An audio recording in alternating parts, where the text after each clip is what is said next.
Welcome everybody to Wisdom to Wealth. This is a very special episode. First time ever, we're doing it live on video. It happened really serendipitously. A friend of mine from Detroit told me yesterday in a mastermind call, hey, I'm in Chicago, come join us tomorrow before you pick up your wife from the Philippines at O'Hare. Who's that? I'm like, Jeff Dameron. Well, And he knows a guy named Michael W. Smith, like the Christian singer name. Yeah. He's based over off of what is it? Okay. I think 57 going west or whatever that. 88? Does 88 go west from here? Out towards Elgin or? Yeah. Yeah, so my friends were right off of 88 and I was like really close. So All right. it just worked out that we could do it in person. I love the bubbles. Awesome. Yeah, go ahead and blow them. Go ahead, baby. So I think it's great that your daughter is here and you're just staying in the backyard with the family. Yeah. Because my big thing is legacy. Like my Yeah. flagship program is Legacy Builders. So I brought you the report and the books and just to give you a quick background, part of what you probably don't remember it because you meet some people at Super Conference, but we met like 7 years ago at Super Conference. Which one? With, I think it was one of the last ones in Chicago. Yeah, I want to dance. Yeah, Kennedy Super Conference, and I was talking with you and Lloyd. I think it was maybe like a year after you guys started working together. It was like 7, 8 years ago. Yeah, Lloyd's upset 'cause I beat him up. I beat him up a couple times. In, not Brazilian Jiu-Jitsu, something else, right? Lloyd knows not to take it anywhere else. So, if you keep in Jiu-Jitsu, he's got you, but if you go full MMA, you have some tricks he can't counter yet. No, the fact of the matter is I've rolled with Lloyd a couple times and I last about 1/2 of a second. He kills me. So like 1 out of 10 times you got him. No. Or 1 out of 20? No. So every once in a while this happens. No. Lloyd. One day you will. No. It's positive I'm going to be Lloyd. Lloyd, we all have to have a dream. Like, some of us dream to be billionaires. Some of us dream, hey, I feel I can beat this guy. So Lloyd actually, speaking of time collapsing and how that kind of like works is like Lloyd explained to me, like when you're up against a super high level black belt, and so this relates to like real life as well, is that like if your accomplishment is, so I'm going up against a black belt, Lloyd taught me a trick because I was like, I'm getting destroyed every single time I even come close to going up against a black belt. And he said, you're doing great, baby. He said that when you're going up against like a black belt level guy, I'm just sticking the Facebook Live back on here as we're going, if you don't mind. But when you're going against black belt, you divide them into 4 quadrants, right? And in jiu-jitsu specifically, your job might be just to get a hold of the if I'm trying to like just get the grip on the right lapel, that might be my only job. Right. And that would be considered a win when you're learning to chunk it back down. Or if I'm just like, if I'm looking to pass the guard, well, the first step might be grabbing, or getting my own grips or getting one leg before because see, like jiu-jitsu, like a lot of things is you want to bring people into the world like where your strength is. Like that's the secret. Like the secret with everything, right? Is like in chapter I think 20 or 18 I talk about know the landscape, know the lies, know the lies, know the landscape, know the truth, know the lies they tell themselves. I wrote it down. Know the landscape, lies, and rules. Yes, and so in jiu-jitsu, for example, like their job, like it's get your grips, get your position, control, work to submission. Like that's kind of the sequence or chain that most of these guys work through. Right. And in jiu-jitsu, that initial couple moments is grip fighting to get the position, or get your grips, then you get the position. And if you lose that, now you're -1, -2, -3. You got to work back to 0, which is now neutral position. Now you got to work for it. And so against a guy like Lloyd or man, a lot of these pro level guys are on such a different level that they will get to +3 on you before you even begin. Before you even got started thinking about one. Before you're even gone, they're already there and they're in the transitions. And, but that's also true in business and in life. Like a lot of people don't even know the landscape or the rules. So they're already at -3. They don't know the math of money. So they're already at negative a couple more points. They believe in the lies of the traps that I talk about in chapter 2. So now all of a sudden they're so far behind the 8 ball that by the time, like I talk about in the book, like they wake up, they're 28, they're 32, they're 33, and all of a sudden they're wanting to become successful and wealthy, and they're so far behind everybody else, and they've been lied to for so long that you have to you have to almost pop all those limiting belief patterns. Like Napoleon Hill said, accurate thinking is key. So you gotta like figure out what's a lie and figure out the accurate truth. Yeah, and like be so able to what even is play it? Yeah, so with the what's truth. accurate thinking? Like am I talented enough to go play at the professional level? Mhm. I played at the collegiate level, NAIA. I was not talented physically enough to be a starting high-level setter at the Division I level. That is just pure accurate thinking. Right. Just pure accurate thinking. So, but I can maximize my potentiality at the level I'm at. Now, and in business and in life, I don't know where you want to go with it, but like one thing is like that we always go at is like people are talking about tactics and strategies and best Facebook trick, best whatever trick, best, I'm a networker. Well, I like taking people back a little bit to where they say, okay, cool, well, let's go before we even talk about the tactics and strategies and whatever. And who are you and what do you accurately want? Right. I don't need to create my life mission vision is not to, is it to work 14 to 18 hours a day and become the next like Mark Zuckerberg and Elon Musk, because everybody quotes them, or the next Gary Vee where I'm working 18 hours a day and I'm bragging about that and telling everybody to go hustle more. Right. Yeah, it's like you don't that have system to do those doesn't crazy necessarily hours. well, and that system will that make you happy? So I always ask, like, well, if that works, let's say if that system works. Yeah, I'm glad you said that about whatever works for someone else doesn't necessarily mean you have to do it that way. I've studied about 100 billionaires so far in the last 7 years. Yeah. And it's very freeing to realize Sean Parker works from 7 p.m. till 3 in the morning. Like, that's where he's the most productive. Wow. Richard Branson gets up with the sun. Wow. I mean, they're both doing their strength. Is he okay? Yeah, and yeah. Focusing. Yep. And they're both worth about $3 billion. Completely different models of lifestyle, of hours of operation. But that's why I appreciate you saying that about Gary Vee, and because I think some people think. One guy on my board, he said for about 10 years he modeled Donald Trump. Sun up to sundown, he's working. Yeah. And then he realized that doesn't have to be my model. Like, I'm not Donald Trump. I'm wired different. We all have our own unique strengths. So yeah. I think maybe part of the accurate thinking might be, what are my best strengths? And then design the business around your strengths. Don't just model someone else carte blanche without thinking about it. Yeah, and what do you want your life to look like? And what is that? And being very accurate about things are going to evolve. You're not like the rules that you had at 25 are not going to be the rules that you have at 35 or 45 or 55. Yeah, if you have 3 kids that are 10 and your years old, values your change. life changes. Yeah, totally. Yeah. Cool. Yeah. Yeah, that was one thing I wanted to ask, sort of talk about going back, just as a background.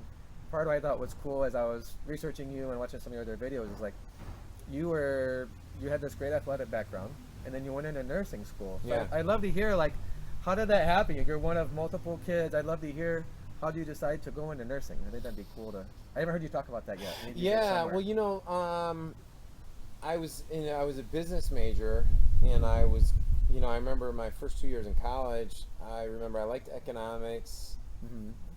And then, it's such a disservice to people who want to know about business, because then they put you in, like, accounting classes, and you're learning all these derivatives and crap that you're like, where does this have anything to do with business? But you don't even know. Here's what you don't know. You don't know that you don't need that. You don't need any of those classes to succeed in business. And so I was bored out of my mind. I was freaking bored, like totally bored. And so I was like, well, I want to go into something that I want to help people. So I actually looked at education first. Right. And then I was like, well, blah, blah, blah. So then I went into nursing. I was like, cool. Now, the thing is, all my friends were like, well, why are you going to nursing? Like, those guys study more than anyone else. Like, you're studying all the time, and it's hard curriculum. And I was pretty stoked about it. At the time, it made sense because I was a man going into a predominantly female thing. Now, once I started going through classes, I was still in the education trap. Like, I thought this was my way to go out into the career. Now, it wasn't until like Chicken Soup for the Soul came out, and then I stumbled across, man, maybe it was my, when I stumbled across some audio tapes inside my coach's, Bruce Billingsley, shout out to Bruce, Bruce. where in his room, he had Psychology of Winning by Dennis Whaley and Lead the Field by Earl Nightingale. Excellent. And they were audio tapes. And so I listened The to them. cassettes, right? Cassettes, Yeah, man. And that's cool. I took them off the shelf, and quite honestly, they're probably still in a box in my, I don't think Bruce ever got them back.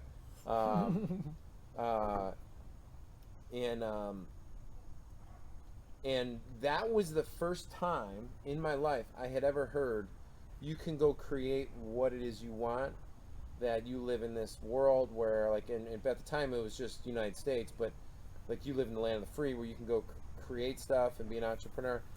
And something really resonated at a deep level with me where I was like, yeah, You can leapfrog. This was your first. yeah, but Understanding but it of was it, the or- beginning of the process. So then I started reading like Chicken Soup for the Soul and reading those stories, and then going to the I started going to the library every Wednesday night and taking out audio books on goals and this stuff, and Think and Grow Rich, and oh my gosh! And once you start setting goals, you start. Did you get some of the ones with the Napoleon Hill's real voice?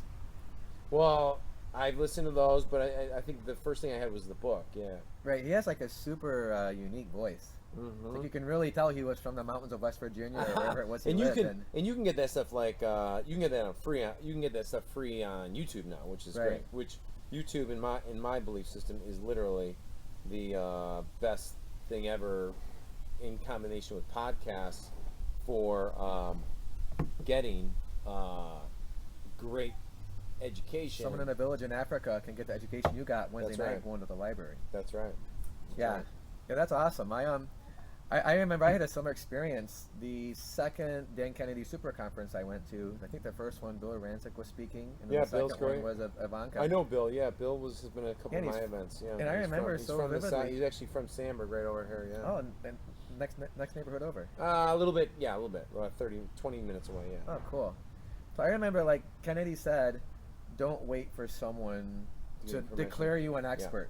That's He's like, determine what is your expertise, what are your best skills, and go build a business around that. Yep. And make sure you can deliver. You know, that's the key. Yep. So that was very freeing for me, you know, growing up on welfare, not having a dad on my birth certificate. Just to hear that was so validating. Yeah. And so, like, that's really cool that I think you said you didn't even finish nursing school from there? Like, you really just... No, I So you got made, my like, a degree. leap I from got my there. degree, Okay. and what actually happened, the truth of what happened was I went to go take my boards, and they were like, "Well, you didn't graduate." I was like, "What the?" And they're like, "Well, you got to finish this. It shows on your records that you got to finish Communications 101," which is kind of funny because now all I do is speak. And It's like some prerequisite class. so Prerequisite stupid. Yeah, it shows how dysfunctional my school was at the time.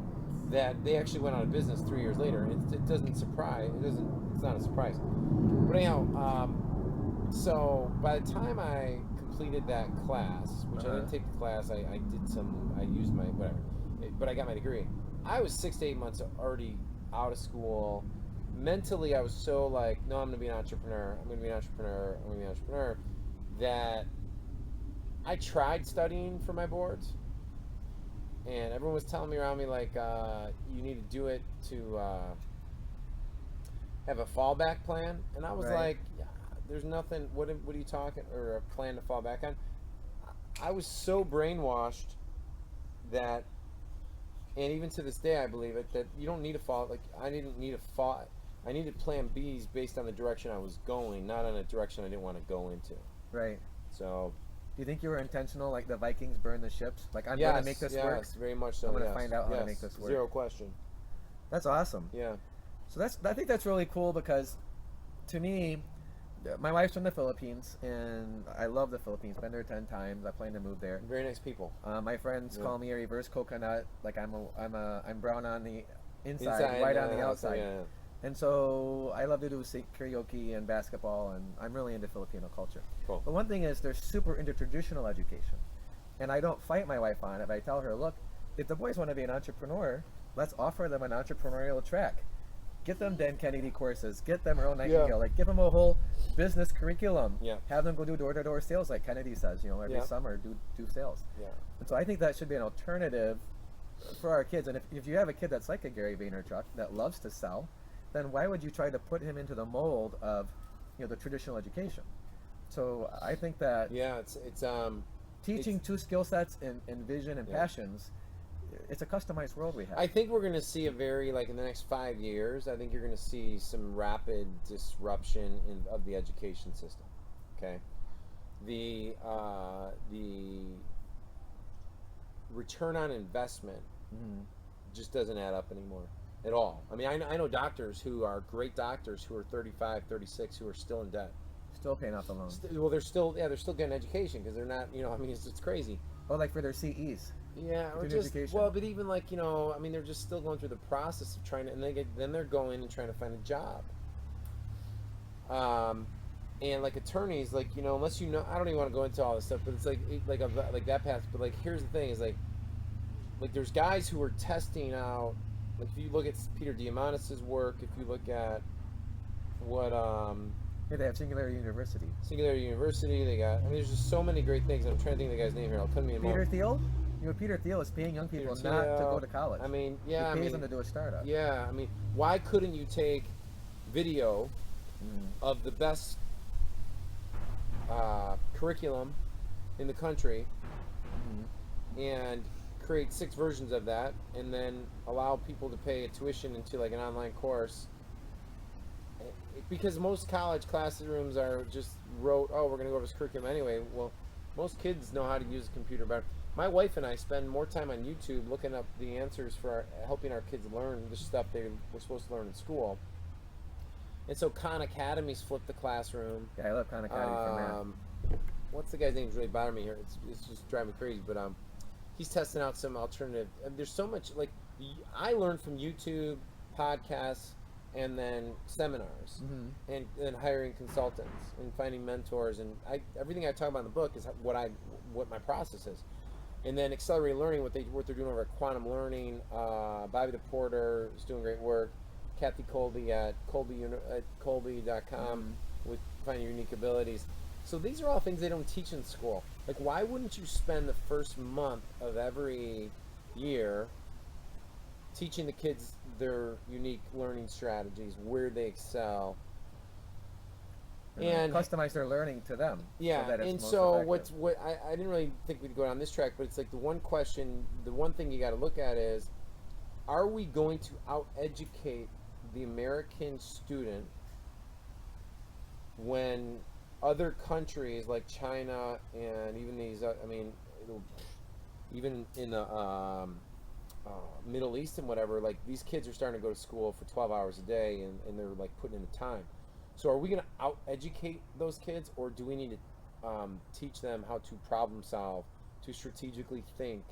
And I know there's a baseline fundamentals things they have to know how to learn, read, and write. But I'll tell you a funny story. Like, my daughter the other day hand wrote, like, on your notepad, like her project, and then she took her iPad and she dictated into it. So awesome. She had a page and a half like typed out like that because she dictated it. And now, if she went into her classroom, her teacher might say, "Well, you really need her virtual assistant." What's that? Her phone became her virtual assistant or her dictationist. So like her teacher might say, "Well, you know, you really need to type that out. That's not fair." And I would say, "Well, I wrote 90% of this book dictating it." Right. You know, so. Yeah, even the need to know how to type might not become necessary, as the modern equivalent of what used to be Dragonsoft is all in the phones now. It's in the phones. So good. You Google, I mean, it's crazy, right? They dictate the voicemails. Yeah, I mean, you could take this training we're doing right here and get it dictated, an hour-long course. You can get dictated for like $15, $12. Right. It's good use of time. So you're thinking about doctors and attorneys. And one thing I wanted to talk about with time collapsing is, when I first met you, you were still running your dental coaching business. Oh, it's been a while then, yeah. Yeah, and I love that you had no background in it at all. Yeah, you decided to go into it. Yeah. So, talking about you do research online now.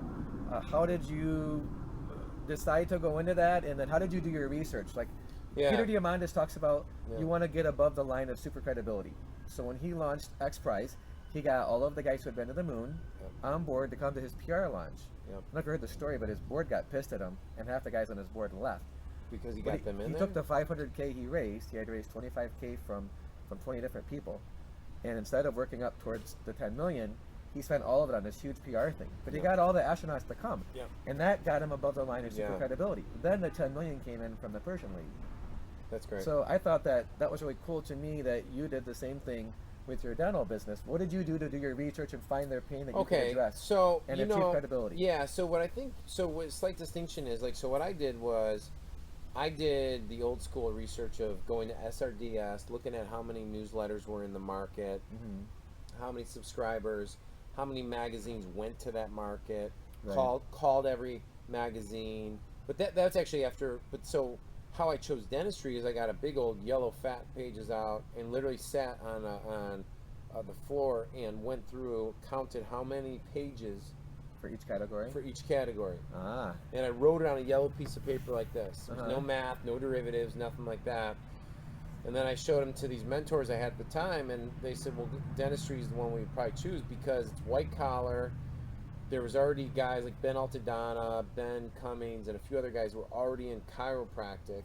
Right. And you know, the one thing you want to do is if you're going to go into a market, you got to make sure the market has money, that they're going to buy it, and that they're going to, you know, want to buy more from you, and there's a pent-up demand.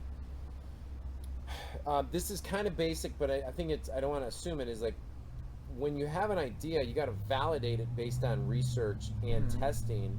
You can never validate an idea based on you and 3 friends or your wife or your husband sitting in a room saying how smart of an idea it is. Go out there and test it out.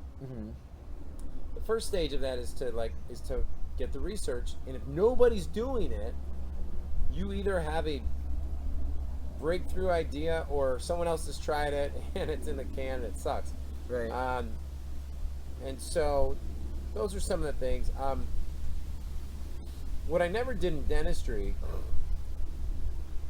that Peter Diamandis did do, but we did in the supplement business, is I never, like, so if I wanted super credibility, the way I got super credibility in dentistry is I some of the big names liked me, like Tom Arendt, Howard Ferran, and they endorsed me. That's how I got credibility. Now, super credibility, I never really reached that level because I think,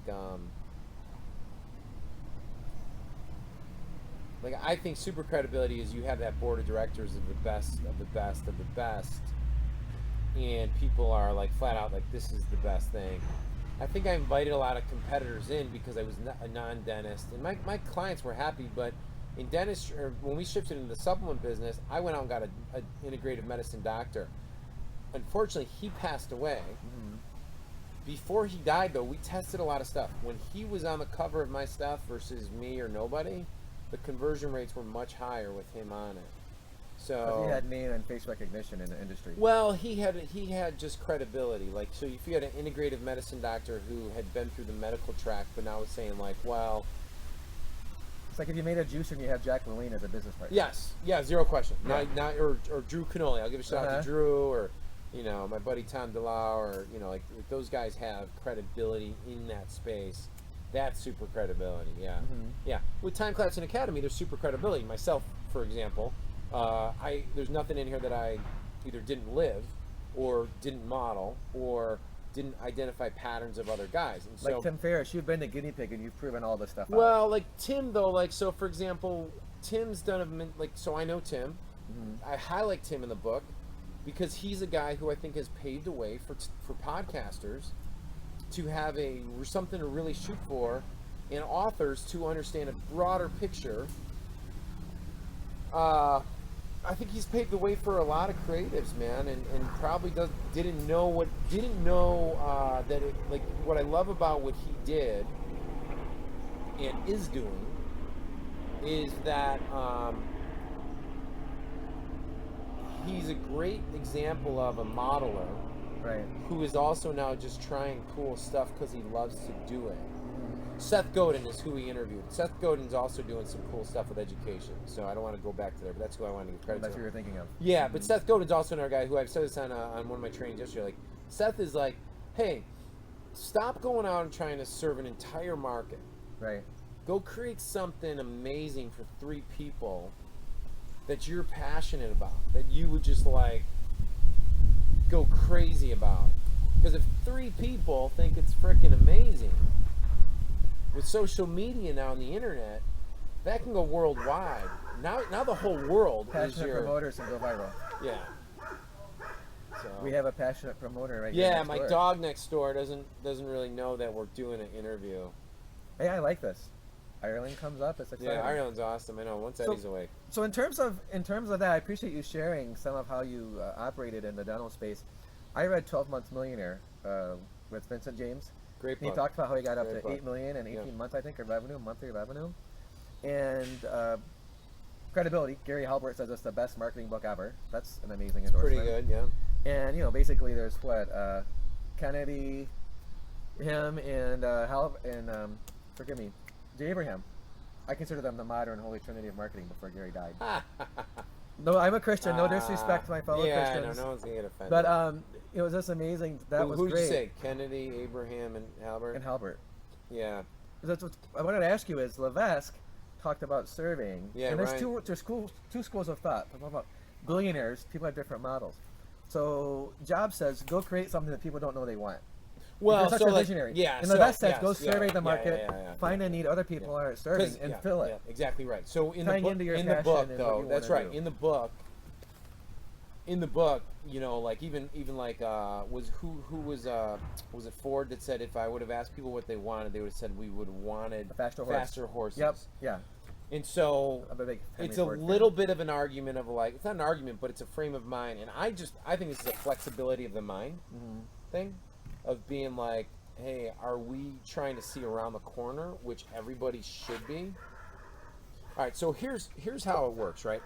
So they're both right? So Peter Thiel Both models work. Both models work, and they're not exclusive from each other.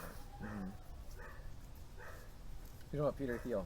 Yeah, so Peter Thiel talks about like there's never going to be another Zuckerberg. Like you got to go create something new, like the 0 to 1. I didn't understand what he meant by that. Like it took me a couple of reads and a lot of listening to his interviews. It's a heavy book.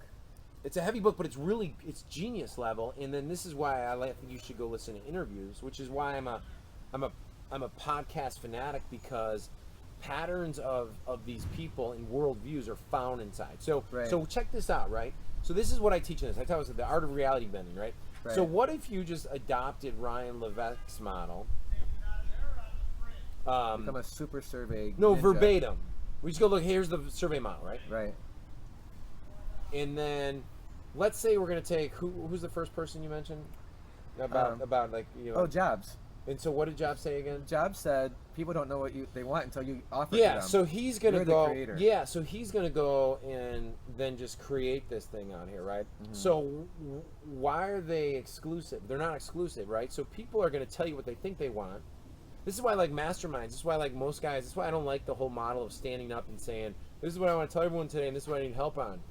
Because most guys they need to be processed through to get them clarity on where the real limiting factors are, and they're going to come in with their own story, and our job is to rattle their story up. And like, so for example, don't stay inside the they have world a certain worldview, and your job as a high performance coach, mentor, whatever, is to challenge the worldview, because the breakthrough happens when they're like, oh crap, like so for example, everybody watching this, I one of my neighbors was saying like, I don't really understand what you do. And I said, well, like, listen, when you drive home, right, and you get in your driveway, right, you could tell me what it looks like right now, can't you? Right. And they're like, yeah, I totally can. I'm like, all right, what does it look like when you're standing across the street? And so in that moment, he had to leave his imagination, go across the street, see himself in his imagination doing it. So he just gained another perspective of reality. Well, that's what we're talking about here. The guy in a drone 50 feet up has a different perspective. Totally, right? Yeah. So we're talking about shifting perspectives. And so what I would challenge someone is like, well, you could do the Steve Jobs model and try and just like create something that you think people want that they don't know they want. Right. But you then got to ask them what they think they want to see where the barriers in some ways of their current models are to then hallucinate what's out here. So my point is that both are right, and if you're looking for the fail-proof model, Ryan Levesque is 1,000% right because it's just the lower risk model, right? Now you can take all the data that he's talking about, or survey funnels, squeeze page models. There's distinctions. He's become a master at his, which, by the way, he mentored and modeled under Glenn Livingston. Yeah, I have Glenn Livingston's course. Yeah, and so those Glenn guys turned me on to Ryan. He's like, Ryan took my system and he really optimized it, which says a lot. Like, don't go do something completely new. I'm gonna split. Do you want Facebook Live cooking? If it works. Okay, I don't know your passcode. Okay, I'll try it. Sorry, good. All right. But like, Thanks, Duke. so I'm not so like for me, I think this is where everyone gets messed up. They're looking for models. Like, which model do I fit? And it's like, go in there and test, right? Flexibility. Go and test? Flexibility of the model is where mastery is found. Mm-hmm. I want to make sure I understand. Everyone gets that. Like Instagram, they started off doing one thing, and they found that their users were using their app they built for something completely different. Yeah. So they pivoted that that's what the app is. Yeah, but exactly. I mean, for people. But they were out there testing to find that out. If all they did was survey, they wouldn't have found that out. Yes. Because they were testing in the marketplace. Yeah, totally. I mean, there's books, but yeah, that's exactly right. All right, what do we got next? Yeah, I appreciate those distinctions because I had a similar experience. I read 0 to 1. I think I dog-eared like 80 pages of that book. Yeah. I mean, every page almost had something to underline. And I listened to Ferris's interview with him, where it's only 25 minutes, and he was just answering it. Yep. I listened to that a few times. The way he talks, it's different than most people. So like I had to give myself a few times for my brain to process it. Yeah. So well, I like someone like Peter that Thiel challenges thinks, how you process stuff. Yes. And challenging how we process. And this book is about process. Mm-hmm. This book is totally, even though there's some really amazing tactical strategies in there on power networking, market research, scaling a business, doing the math. Those are all micro strategies. Right. But I'm much more interested, global change for people happens at the process level, not at the tactical level. Right. Thinking, what is my worldview? Challenging it so that you can expand what's possible for you and whatever your model is. That's right. I mean, expanding the model is very, very important. Mm-hmm. Everyone can benefit from expansion of the model.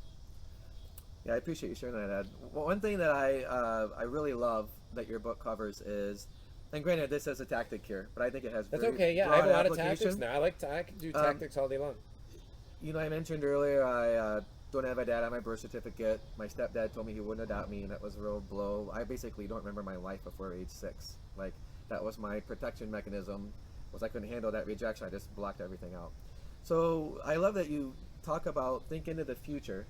Yep. And imagine a desired outcome, and then basically, even look to the past and think of something empowering, good things, and focus on those and start to reframe your past. Yeah. A lot of people focus on the limitations instead of focusing on what went right. Well, so you think about Robbins talks about physiology. Who? Robbins? Tony Robbins. Yeah, he does a lot. And you're doing supplement business, and you're awesome with sports and athletics and physiology. So what kind of things have you found that you think will work best for most people in terms of anchoring? Because I love your technique of going to the past and focus on positives and expand on that versus on the brokenness or what went wrong or the hurts. Yeah. Because that's super So what's big. the question? What question do you want me to start with? We got a couple there. Well, yeah, I'll give you a little perspective. So I go to Celebrate Recovery. It's a Christian 12-step program. And that's helped me tremendously to be at peace with the past, with the stuff that didn't happen. You just be at peace with it, not let it run in my mind as a limiting belief or a limiting factor in my business. You also have people who do like energetic work.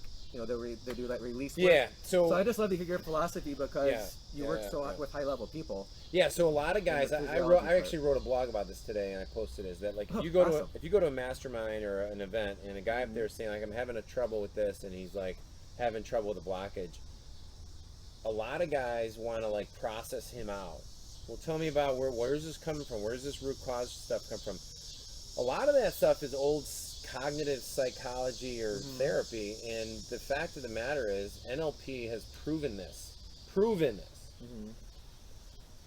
that stuff is so slow to change people and to give them a great, what you need is like, so think about how, and flip, instead of saying like, well, let me help you get a piece of something, let's say like, look at all the badass qualities you've created that in some weird way, maybe, at a global spiritual level or whatever it might be, like those didn't show up at age 6 and beyond. Like those things were there and those things were happening. And so you were forging those things. And so what I would say is, you like, talk about the first 5-6 years of yeah, life. like, are I so mean, that was the formative. language pattern you just used. So I just thrown it back at you. Like, well, I don't Right. remember much before age 6. And most people will go, like, if you look at their past, most people will go to the most emotionally charged events that they Right. can recall. And so for a lot of people, those are negative ones, right? And so I like to teach, like, it's like railroad tracks, like if you go backwards, whichever ones have the most emotional charge, your brain will go to that as a memory. Right. And then since there's so much information in our past, and right now, like the stimulation, right, Right. around us in my backyard, even though it's really peaceful and it's awesome, but I can hear stuff on the street. Like I can hear crickets right now. If we put our attention on it, it becomes real. Right. You didn't notice it till we put our attention on it, right? What you focus on expands. What you focus on expands, but you can use cognitive focus strategies to do that, or you can rewire some of that. And that's where, like, what Tony Robbins talks about in his neuroassociative conditioning, like, it's almost like the crickets got louder. You notice Right. that? We talked about them and they You just just started sent, talking. you just sent some waves to them. Yeah. Okay, you guys can settle back down. So we like to use, like, anchoring of, like where I go, okay, hey, like, instead of going into, like, so where do you feel most powerful? Where do you feel most confident? Where Right. do you feel most courage? Where do you feel most love? And you can run through those chains, meaning because we're chaining those emotional states together. Right. And by doing that, you create newer, more powerful emotional states. It's like laying down a new railroad track. Laying focusing on other stuff. down new railroad tracks, and then, like in the book, I have a little exercise that I say, hey, look, now let's do this new decision thing where I'm taking these emotions, going back in the past with this feeling, Right. now come up in a hot air balloon. So we're not going to go back and sit there and talk about, all the different, what was so bad and why you sucked and why your dad was dysfunctional and why your mom did this and why your brother was this and, let's go through the whys, because quite frankly, they don't know why. Nobody frickin' knows why.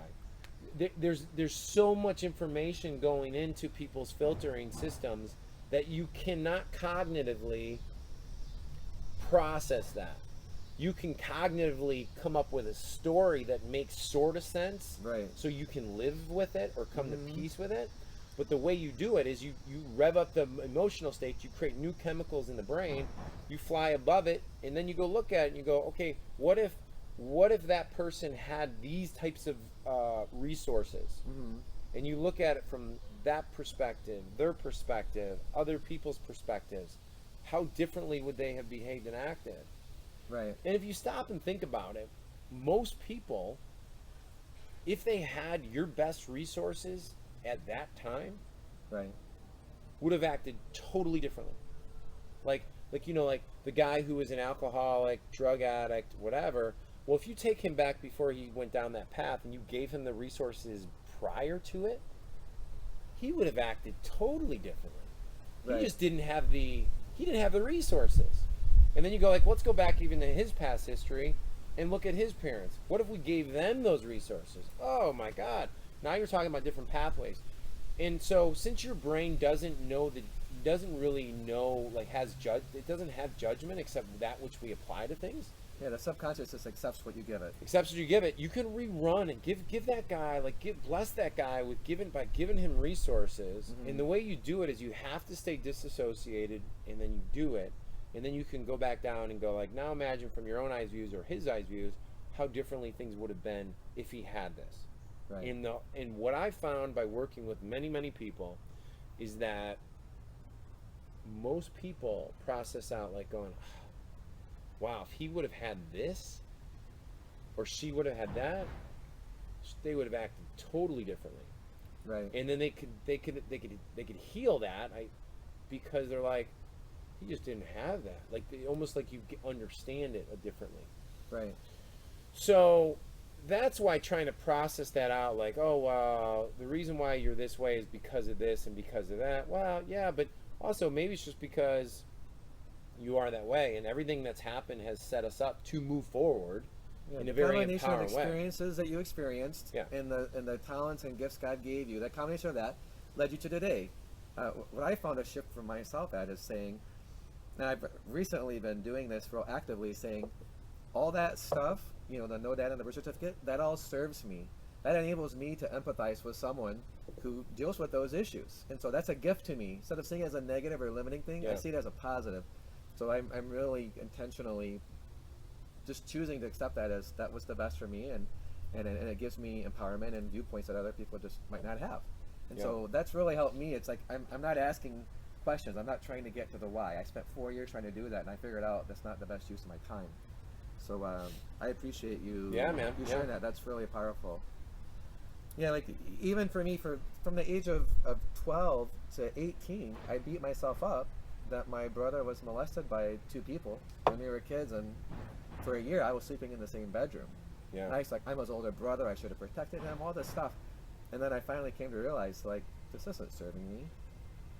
I sleep like the dead. I'm a deep sleeper. I mean, that's just what it is. Yeah. I came to peace with it, but I had to process it, and I had to think of it differently. Yeah. My brother can empathize with people that I can't because of that. Well, so. and more importantly, I think the one thing too is like now where we start looking at it is like, okay, so what do I want my next 20 years to look like, and what resources can I build upon and install in my life that, and give to my younger self or those people, that being a victim or being somebody, like feeling sorry or whatever, that's not you got to decide that and then clean slate it and build on that, right? So step 1 is clean slate. Look at the past positively. Clean slate is step definitely 2, look to the future and I build. think what's the first question is probably like, what story do you? I mean, we go through these like I think the first one is like what like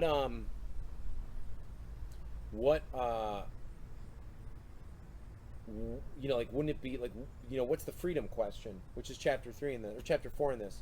Mm-hmm. And then looking at the friction, go, what's the freedom question? And then the freedom question is like, wouldn't it be great if? And so, wouldn't it be great if? Here's my new story that's coming out, and and this is the story I'm going to build. And then we go into like the future pacing, and then we build the resources based on that.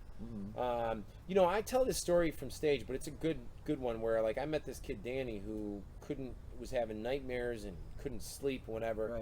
And everyone was telling him he had something wrong with him. And when I met him, the first thing I said to him was, "Hey man, I hear you can do some really cool things with your brain."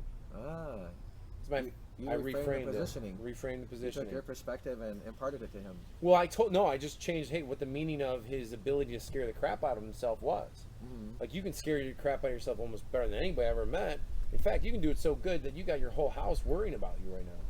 Like, what if we could take that? You could write horror movie scripts better than anyone. Well, maybe that. Do with it. But more points, he just needed to understand that he was running his brain, and then he had to know how to like not have to run it that way, and how to disassociate. I mean, there's, how to use his timeline, how to feel good. Most people don't know how to feel good. That's one of the challenges. Like, most people don't know that it's okay to wake up and be like, today's gonna be a great day. Everything great comes my way. I'm going to be happy today. Right. Oh, wow, there's things that didn't work out. Great. That's supposed to happen in my world because I find those things and I turn it. Right. Today was stressful. This thing's kind of hard. Yeah, that's because we're achievers. Uh-huh. Hard things come our way. We like hard things. We make hard things become easy. That's what forges us. So that frame... That hones and grows us. That's awesome. That frame where most people, oh, I'm not a morning person. Oh, life sucks. I don't like my job. I don't like this. Well, what, that good. You've chosen that. You're really good at making yourself feel like crap. Imagine if you took that skill set and drove it the other way. Make yourself feel a different way. Maybe, yeah. I'm addicted. I have an addictive personality. Great. Get addicted to success. Get addicted to feeling good. Get addicted to like empowering others. Get addicted to like finding people every time you see them, they feel better after they leave your presence. Like everything can be reframed into a system that supports you rather than one that holds you down. And I know it's a little I know this sounds like a little more positive thinking stuff, but it is, and it's just grit and grind. You know, like the guys, you know, people who like working hard or who like being super achievers or who like having the life that they want. Do you think that comes easy? No, they worked. They intentionally set out like, I don't know what it looks like Quite to a work lot of only effort. 5 hours a day and be able to be with my kids all the time and be able to still train and be able to coach and be able to do these things. But then it takes a vision of that and saying, how am I going to go create that, how am I going to go create that world? Right. And how am I going to raise confident kids? Well, you got to set the intention that that's what your intention is first, because if you don't do that, the world is going to set their intention upon you. Right. You know, you have to inflict upon the world in a positive way what it is you want to have it look like. Otherwise, you are going to have all the other pieces of the world inflict upon you. You know, whatever has the stronger intentionality is going to win out. Yeah, totally it's agree the with power of that. intentionality. That's a great One thing, again, a personal thing for me is I love the chapter, and it was one of the hardest chapters in Thinking for Rich for me to understand, where Napoleon Hill talks about power of a sexual transmutation. Taking that energy, that creative desire to create energy, and if it happens during work, channeling it into your work. That was a really amazing idea to me. Yeah. You know, as a young adult man, I got married at 22. Wow. You know, it's like you've been more fruitful than me. But I was trying to marry praise everybody. God, I was trying to marry everybody at 22. I don't know what you guys were doing, but yeah, like even now, I'm 42 now. To go, hey, that serves me. You know, if I get excited and I feel that physical urge or whatever during the day, and my wife's not around and she's working or something or out of the house, it's like I can channel that energy. I don't have to think that as a negative, like it's distracting me. I just re-channel that energy as a positive. This serves me. I got a boost of energy here. Cool. And so, one thing you say in the book that really fascinates me, I'd love to hear more about, is you said that oftentimes for a lot of people, goals will restrict them. Yeah. So there's this guy I interviewed recently. He's a billionaire from Australia. He, when he was in his mid-20s, basically laid out plans for his whole life, like till age 90. Yeah. So I know some people really get into the words like goals are just ideas, and people have plans and they really chunk it down and make it specific. But I'd love to hear. I think what's neat about this, what the billionaire challenged me on, is I've made plans for the next 10 years, 20 years, but I haven't made plans till age 90 for the next 50 years. So it really is getting me to expand my perspective. Yeah. You know, So what was he saying? Well, for example, he said you're going to expend your life energy doing something, and most people do it just going along with other people's intentionality. Yeah, totally. So he's like, think about what you really want to do with your life. What do you want your legacy to be, and think big. Yeah. And you even allow your legacy idea to be so big that it requires your kids and your grandkids to finish it up, to fulfill it. Yeah, that's really good. So it's like, it's not marrying yourself to any tactic, but it is thinking, what do I really want to do? Yeah. Thinking bigger picture. Yeah. So I love that. Yeah, I love to hear your distinctions on that, because a lot of goals do mess people up, and they're like, well, I got to do this. I wrote it down as a goal. Yeah. So what I talk about, like I put this in, it's like chapter. Is it because it makes people inflexible and they're not, they stop innovating? Yeah, it's chapter 5, and I don't know if you guys can see that. Like that's the image. That's the image. I don't know if you can see it, but it's like chapter 5, page 52. I talk about how, like, instead of thinking about goals as like, I am worth X amount of dollars. I happily earn $250,000 by this date, doing this with this. Boom. And then becoming so attached to just that. What I found was I didn't. What I started finding after doing this for 17 years, I haven't hit most of my goals. Like I haven't hit them. Like I'm worth less than I thought I'd be. I can't bench press as much as I have on my goals. But the directional pull of those goals has led me in a direction that if I'm okay with following the directional pull of those goals, I am guaranteed to hit the why these are important to me goals. Like, so I'm ending up in a winning position. And so what I said was in the book, and I've said this on a couple podcasts, like by being so granularly specific and then becoming so attached to those goals, you can end up sabotaging yourself because that success is not necessarily what you wanted. I mean, And also, like, a or letdown to get close to when it. you don't hit them, you feel like a failure. Right. So instead of looking at goals as like I gotta hit that, that's a directional point that if I get there, if I move in that direction, because the reason you set goals is so that you have it's an anchor point, so then you can create backwards, so that you can figure out what the first domino is. Like, to quote the one thing, he talks about the one domino can knock over a domino twice its size, and then that domino can hit the next one. So the reason why you set goals is so you bring it all the way back to present moment, and you know where to focus, right? And so if I start knocking down these dominoes, where I want to be at step 3, step 4, step 5, naturally start getting hit. Right. And what I don't know, and this is where, like, I talk about law of surrender, law of acceptance, law of allowing, is Right. that there's this wake behind me that's filling in that may end up looking so different and bring me all the way over here. But if I'm like, no, this is where I'm going, I'm going to miss the greatness that just opened up. So I like looking at it as like this tectonic shift. It's underneath the water. You push through. You create this directional pull. I love what you said about the intentionality and the shift and the focus to I'm wealthy now. I have awesome relationship with my wife. Things are going great with my kids. I have a flexible schedule. I have freedom in my schedule. It's not, and what I want to make sure we understand is like relation. You know, I've always committed to never giving advice about relationships because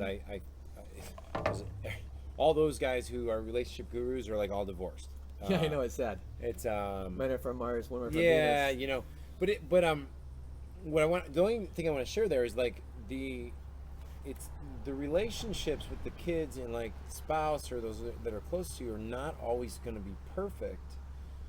But if your intentionality is, I want to make this relationship better and I want to be in it to improve it, Right. you will always pick a pathway to improve it versus to be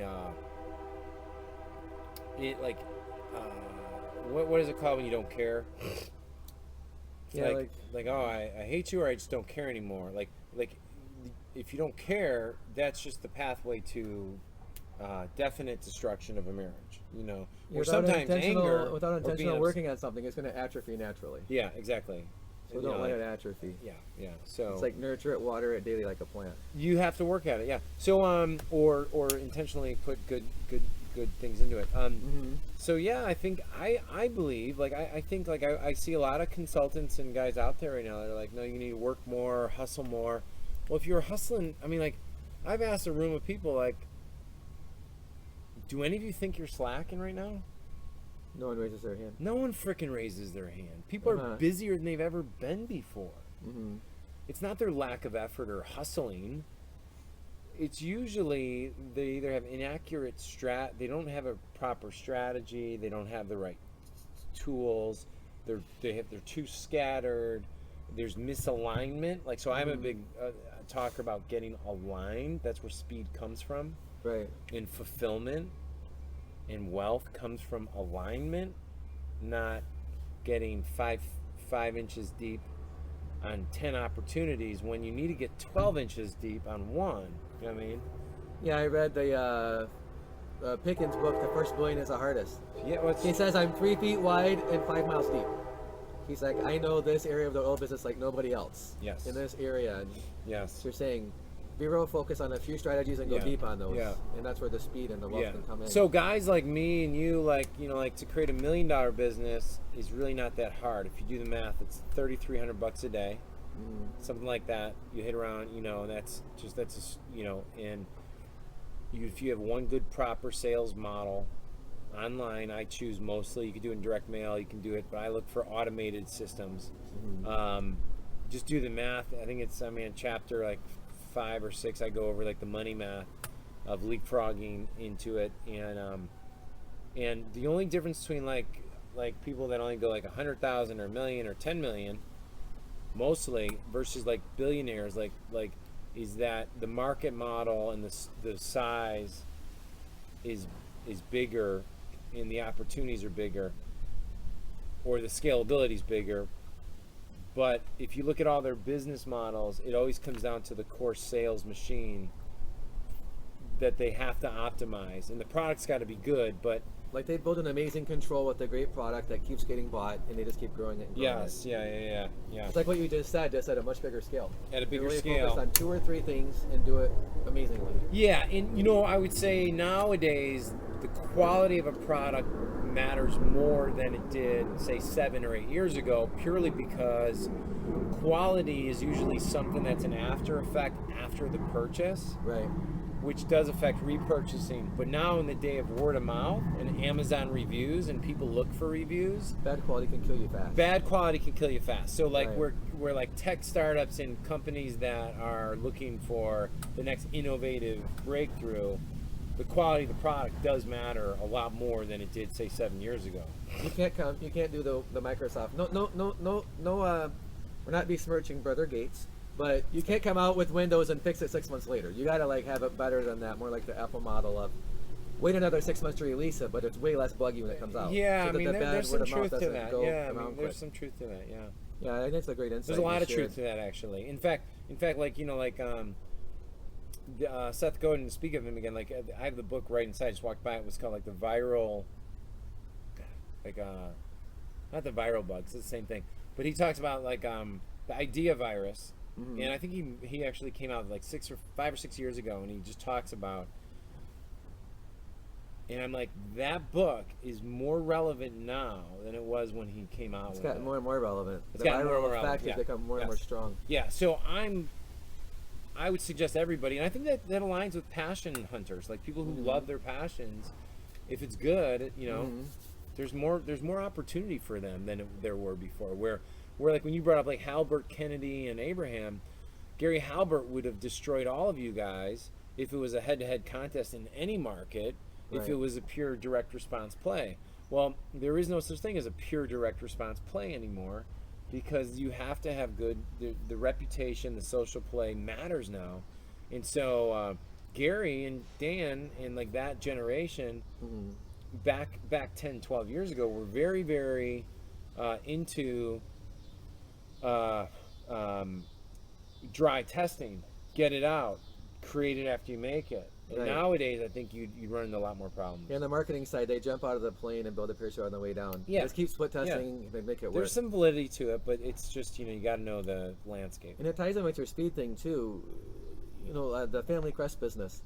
Today, within a month, someone would have been knocked off his ad, and then the key would have been just always staying a step ahead Yeah. in terms of, he had the whole upsell to, he sent you the letter, and then he was even offering the $2,000 vacation package for $6,000, because it was all the other O'Malley's or all the other O'Keefe's or all the other whoever that whatever your last name was. Yeah. I'm not sure if there's enough newbies to do a newbie tour, but I think that part of the speed is key. You have a great control, a great marketing mechanism, which by the way is how Peter Daniels, just a billionaire interviewed. It's how he became a billionaire. His first 3 businesses all failed, and he was an illiterate bricklayer and taught himself to read with a dictionary in the Bible, and then he started going to business because he wanted to see how much money could he give away in his lifetime. And his first 3 businesses failed, but he had a mentor, so he kept learning. His 4th business became a billionaire. I love it. And he came up with a really cool, basically a pitch, where he would go around door to door, and realtors had never thought to do this, and he just had such a unique approach that he was signing up like 17 listings a week. And the average person in his area, it's not like he wasn't in the capital or anything, was maybe doing like 2 listings a month. What was his name? Peter Daniel? Yeah, Peter Daniels, middle initial J. So then it grew from that to he started investing in properties, and then he had Hong Kong, Singapore, Japan, investors from all these places joining him because his control was so awesome, and he had such an amazing system. It was so focused, and he just scaled it amazingly. The reason why I brought him up is to wrap this all together. I love that you mentioned Lewis Howes in the video I watched. Good guy, yeah. And I saw his interview with Scooter Braun. There's a lot of amazing takeaways from that interview. But one of the things he said was David Geffen told him, to Scooter Braun, like in 100 years, what you do won't matter. He's like, even your family won't remember you. And that really saddened me, because I think with intentionality, like you're not only your grandkids, but your great-great-great-grandkids can remember you. So that's why I built the Legacy Builders program, I love it. to build intentionality into Yeah. what are the values, the skill sets that we want to pass on to our kids. What is our family going to be about? Even if your kids are in their own business or their own thing, but not even a business, let them use these frameworks we've talked about to just make the maximum impact with their passions Yeah. and have a great lifestyle, not sacrifice their family in the altar of success. Yeah. And so I think you already think this way, but I just lifetime, or when you look at your legacy in terms of just when it's all said and done, we want to accomplish, like, what do you want your great grandkids to say about you? Well, yeah, I mean, Even though you might meet and you might not. I think what's important is like I think I do the chapter "Death is an Ally," right? Mm-hmm. So I think about a lot of that stuff. I think about. I don't want to say I think about death a lot, Mm-hmm. but I do think about, like, I do believe that we're gonna wake up in 20 years and it's gonna be like that. Right. God willing, we're still here and like everyone's healthy and stuff like that. I do believe it's going to be fast. It's in like the same way the last 20 years seem like a blink. The next ones will probably even seem faster. So I think of that often. This book, and honestly, was like, I wanted to write a more spiritual book. Mm-hmm. Like I wanted to my next book is probably going to be a little more metaphysical, quantum physics, intentionality, mind stuff, like intuitional building. Mm-hmm. But I needed to write this book because this book is where the soft and the hard meet. So the mindset meets the tactics. Right. Because there's a lot of tactics in this book, and people who are in early stage business would get a lot out of it. So my belief was that I've written the book this is the book for my kids.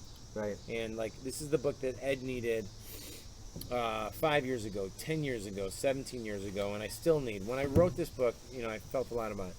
So with my kids, I haven't really thought that way, but here's what I would say is, like, I believe more about I'm creating a tectonic shift in the soul level type thing of all of what I'm trying to do, so that when they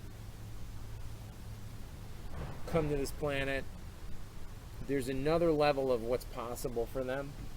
And if they decide to choose this pathway of, like, this is what my dad was like, not me, but because my kids are resonating because of who I am, and their kids get that, and they get that. Yeah, if you're P&D, they're modeling you, and their kids are That's modeling right. them, and the whole That's right. family is operating in It's this an osmosis optimized thing. state. So I would rather them come to form based on their relationship with their parents and themselves, more importantly themselves, rather than, I don't really care about me, it's funny. It's funny, like, when that all happens, my spirit's probably gonna be so in another lifetime doing something cool anyway, or whatever we're doing, and I hope that I just created something, and I'm gonna study more about this time thing, but I'll have to think about that more. Yeah, I'll leave you with one thing. I've really been stretched in the last 2 months myself as far as this goes. I went to this conference, and this guy from New Jersey said, think about and imagine and visioneer something to do with your life that is so amazing that it takes 7 generations of your family That's pretty to cool. accomplish. That's really cool. And this is really like tapping into That's really cool. the Jewish way of thinking, Yeah. that they think so many generations back. Yeah. Kaepernick got all this slack for not standing up for the national anthem, but what I heard another NFL guy say was that if you go back 5-6 generations and you know where you came from, it does affect your mind, and that's a real thing. So I can relate to that because I don't have my dad on my birth certificate. So I always wondered, whose am I? But what I realized, how I came at peace with that, is that serves me, and we're all children of God. If there's a God, like, hey, we're here on the earth to do something. So those 2 shifts really just helped me. But that power of intentionality to think far out, it really excites me. Yeah, It's like, hey, let's build something that has the spiritual component where the heirs and your grandkids and their grandkids are operating at that optimized level. So I appreciate you, just the way that you're intentionally empowering your kids. Well, thanks, man. You're on an amazing path. Yeah, we're working on it. And to me, with Scooter, it's like I acknowledge him because he's like 33 years old, has a 1-year-old, and he's already thinking about legacy. And his inspiration was his grandparents because they survived Auschwitz. Oh, wow. And hearing them talk about the experiences that they went through, that just inspired him. He's like, I want to inspire my grandkids the Yeah. way my grandparents inspired me. I love it. I love it. So, Cool. yeah, I appreciate this. This has been a great talk. Yeah, it's You've been covered- awesome, man. We've been here. Yeah, I mean, we're working on what, 90 minutes probably. Yeah, we're probably right around there. Probably going, yeah. Yeah, 80, Hopefully, 90. hopefully you're all It's like, still it's with like a us. Ferris style. I think fair styles are the way to go Mm-hmm. if you have the time and energy, you know. So. I'm gonna do a Jamie Foxx. Ladies and gentlemen, Ed O'Keefe, the Oprah of the supplement world. Did you hear that one? Yeah. For his Sirius show? No, That was great. yeah, no, Tim Ferriss, we're the not the Oprah Oprah of of supplement world. podcasting. No, we're the Oprah. What did he say? Over Time 1 clock. billion downloads. Yeah, I mean, he's pretty amazing. Yeah, and I love Jamie Foxx. I love Will Smith. I love Tim. You know what's hilarious about Tim? What's that? I bought the TV show, Tim Ferriss Yeah, Experiment. so He and I were on the exact same Filipino show in LA. Oh, get out He of did that here, episode huh? about learning Tagalog in a week. Oh, cool. And then it's hilarious. Like, Yeah. we're both on the exact same show. It's I love pretty it. hilarious. I love it, man. Well, keep up doing what you're doing, man. I love it. It's great stuff. I'm gonna listen to all your interviews. Looks like you have dialed in to get the billionaires coming back to you. Some power networking right there. Yeah, I've noticed it's interesting that I used to have this energy around wanting some kind of validation of hearing back from them.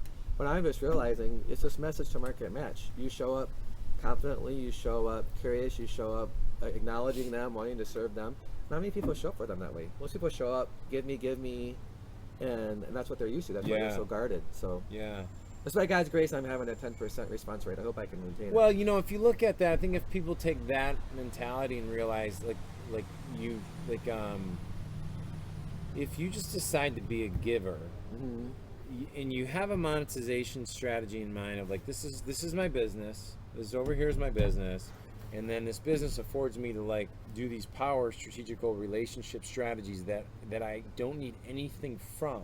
So like Right. I'm able to kind of not effortlessly, but I'm not stressed out about like my book and my info business and starting that because I have a health supplement business that's paying for everything else we do. Mhm. So that's why I You're doing like long form relationship building. I'm doing a very There's no long urgency there's or no something around urgency. it. There's no urgency. I'm just trying to create value, because a lot of people have the criteria of value over time as a key, like before they let you in. Like that's a very long, like especially people that are successful, because people are always trying to take. So if you just say, hey, I have no attachment, I'm just here to support and serve you, but I'm going to do it in a very important way that actually I give you value, rather than, like, people don't, like, it's if you ask people like, hey, just let me know how I can support you, most people are never going to tell you. So you need to listen to their interviews and other things or what they post, and then if they Glean have, from that. if they have businesses, go offer to work for free on something, or pay for someone else to work for free. You know. That's what I'm doing with one of the billionaires that I interviewed for the book. Is I found out that they have this nonprofit that's global, Yeah. and they're training people how to do business in churches. Wow. So I called a guy that's the U.S. rep for this nonprofit. There's none of them in Detroit. Detroit is 5 million people. I'm like, holy crap, I can be the rep for that. Oh, So cool, I'm going man. out to the Yeah. guys I know that are pastors of mega churches Yeah. and saying, like, offer this to your business members. Like, this is a no-brainer. This is a way to add value to your people Yeah. that most pastors never even think of. Yeah, totally. You know, how do I empower my business owner people? Yeah, I love it. So I'm just looking to do that and serve him, and Cool. you know, what you were just talking about. So yeah, I think that's awesome. Like, you know, your model is working. You have, you know, awesome people at your event. I want to acknowledge you for that. Everyone, go check out the link's gonna be here on the podcast page. Go check that out. It's October 27th to 29th in Nashville. No, October 11th, 12th, and 13th. So book your dates Okay. now. Yeah, and then yeah, and then like, we have the free get book there. offer too. We have the free. We're giving away the book free, shipping and handling. Just pay shipping and handling. Yeah, those are the two links we'll put on here. Okay. Is the book and Yeah. the event. Yeah, we'll get And you. I say, get on this because Ed's doing amazing stuff. Working on it. Ed, Working thank you, on it. brother. It's been No, awesome. It's been awesome. Thank you. Yeah, my pleasure. Cool. Thanks, David.